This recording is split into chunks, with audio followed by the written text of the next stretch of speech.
I was once told by Paul Muite that when you support a government, you criticize it when it goes wrong. So sometimes when you see criticism, I think in that spirit. Two final things. Thank you. Thank you very much. Two final things. We all agree that we are, the digital highway is the place we are going. We support your commitment to the electronic register. We are trying to move our parties to also have nominations like our competitors using an electronic register. So I think that's the direction we want to go. There has been notions that are not correct, that Kenya Kwanza wants a manual register. We do not want a manual register. If you give us sufficient safeguards that an electronic register will function without any chance of failure, then we are good. And finally, I was amazed at the number of staff, permanent staff, IEBC have. 800, in the region of 800 plus.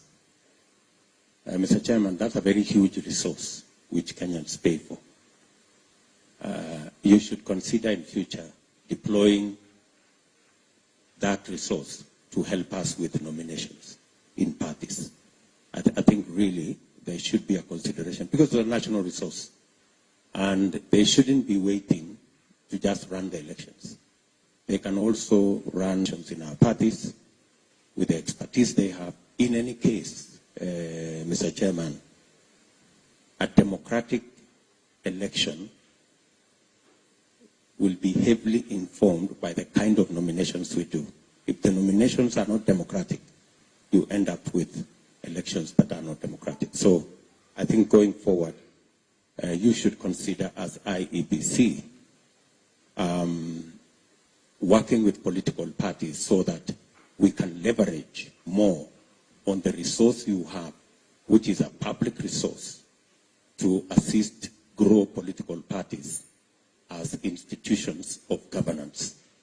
That because I believe that the strength of a democracy is dependent on the strength of the democratic institutions, including political parties that exist. Finally, we have no problem with any Kenyan serving in any capacity, so long as they have been recruited competitively and they have the requisite skills and competences. We have absolutely no preference for any Kenyan from any community. And if our competitors have a problem with certain Kenyans who come from certain communities, you can work out with them. We have no problem if they are replaced. But we want every Kenyan to be given a chance, and the measure should not be ethnicity, the measure should be competence, whether they are competent to do whatever it is that they are doing. I am on record, Mr. Chairman, saying that even if my competitor's brother was the chairman of IEBC, I would have no problem, so long as he is competitively recruited.